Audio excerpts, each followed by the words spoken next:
guys, I'm Shravya Gunipudi and you're back to Almost Destiny.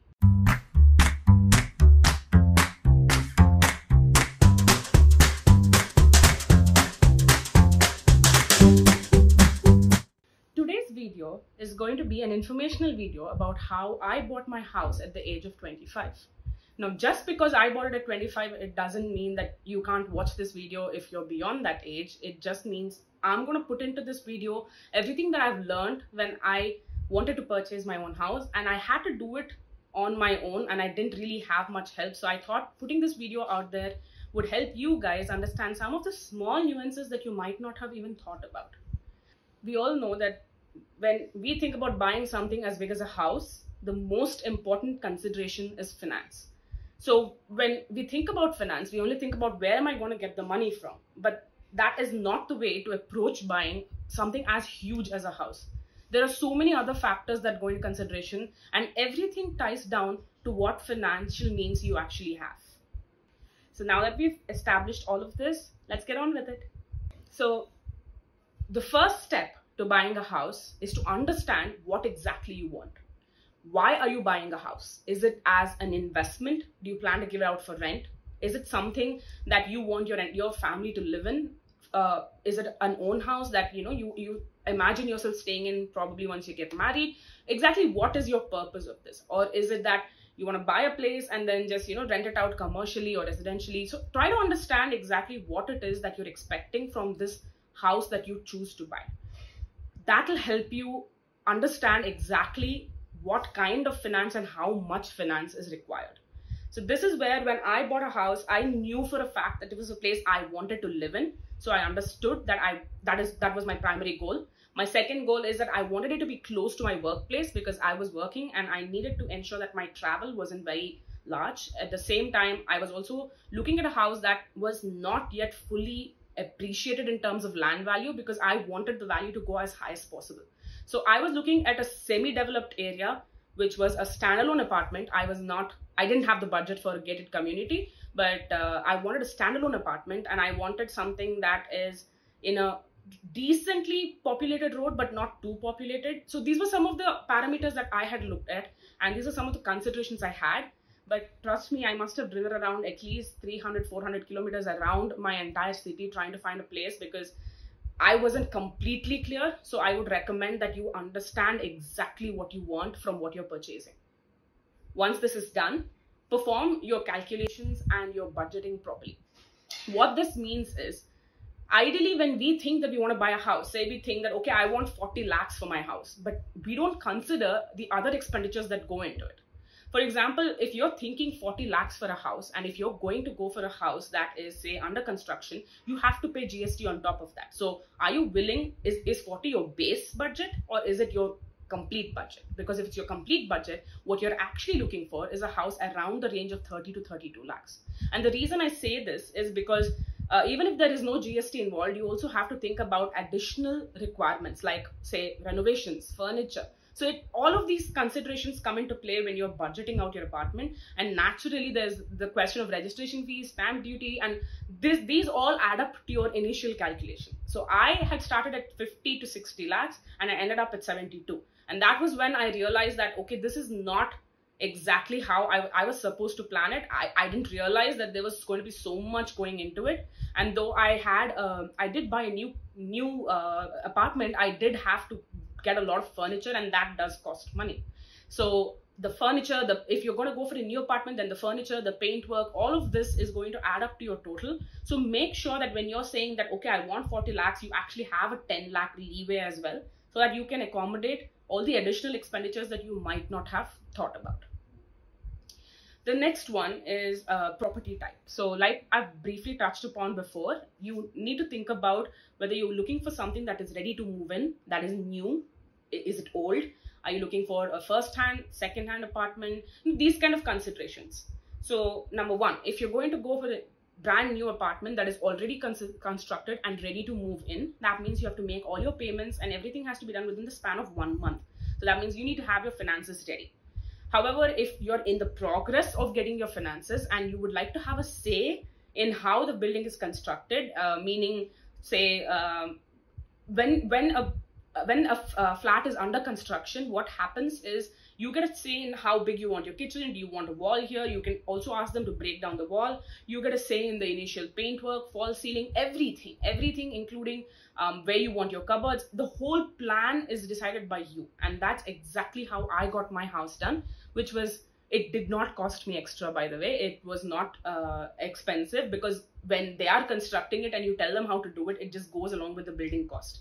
But obviously, if you're going for a ready to move in and you're not very particular about what style or design you want your house in, definitely ready to move in is the choice for you. You can also go for a second-hand apartment if your budget is slightly lower.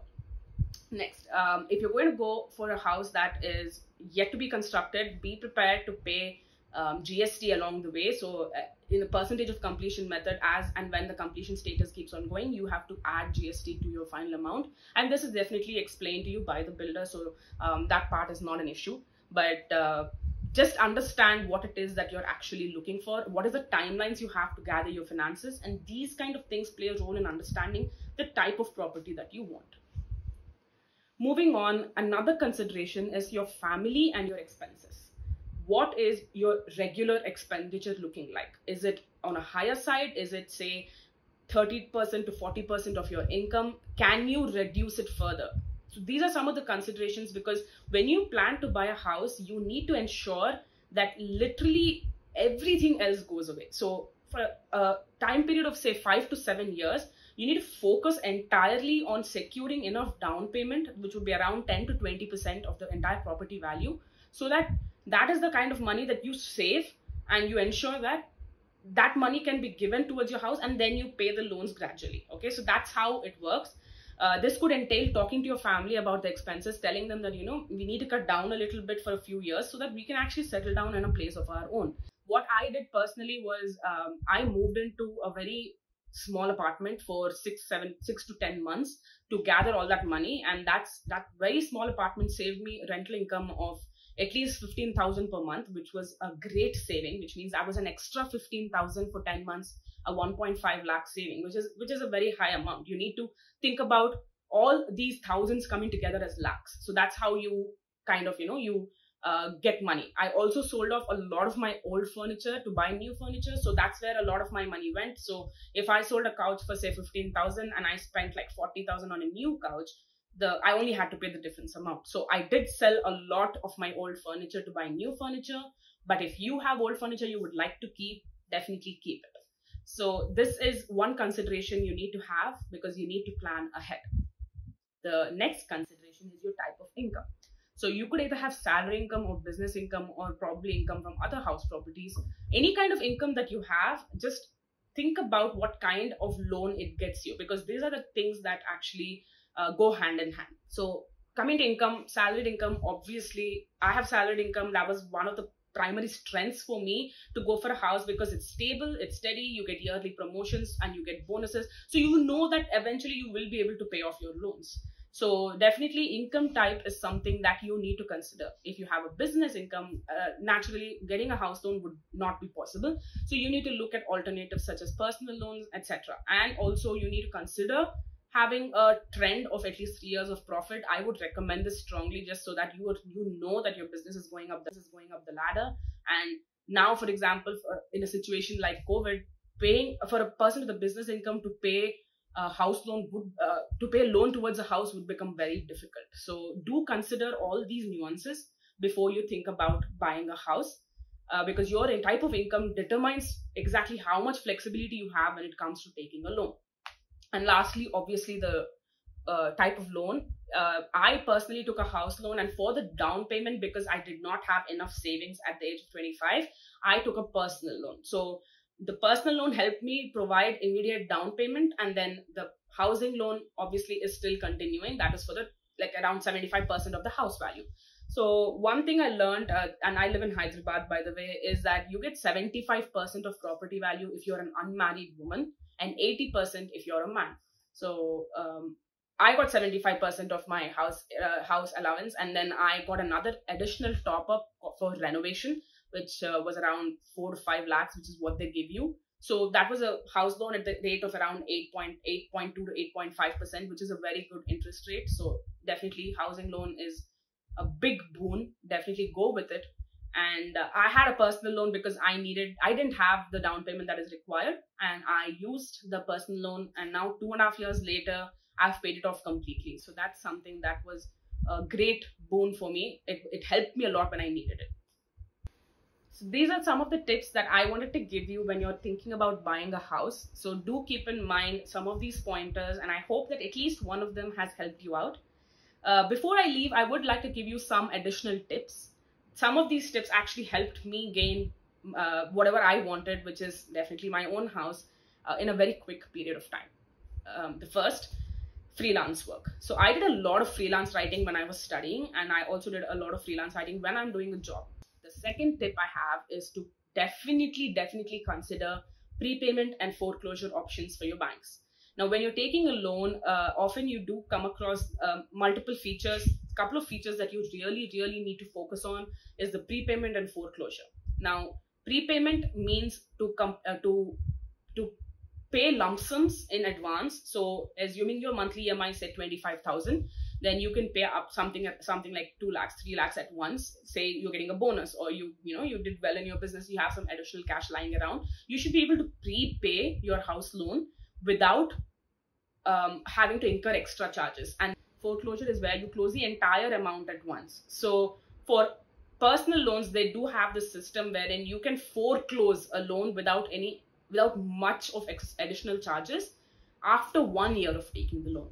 Third tip, if your salary is say 40,000 or 50,000, you always need to remember you only get loans up to 60% of your salary. So calculate what 60% of your salary looks like and take a loan on that.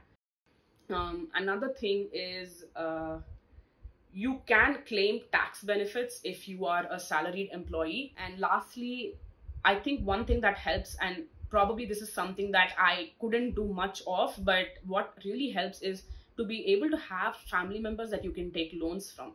So how this helps you is it reduces your burden of interest, because if it's a close family member and they're willing to give you some extra money lying around for no interest, as long as you pay them back monthly installments, then that's a great plan for you. It reduces your stress levels, and it also helps you to prioritize better. It helps you to save a lot of money on interest. This is something I definitely recommend if you haven't thought about asking before, or if you're shy to ask. Just think about the money that you would save on interest if you could just borrow from your friends and give them back whenever you get the chance. All right, so there you have it. These are some of my tips when you're going to consider buying a house. I will be putting up more videos in this series, and I do want to explain to you what are all the features you need to look into when you're going to get a house, what are all the parameters you need to consider, and also some of the things that I feel I should have looked into when I bought this house that I feel like maybe I could have been cheated on, or maybe it didn't go as well as I expected it to. I'll be sharing all those tips with you guys. Until then, stay tuned.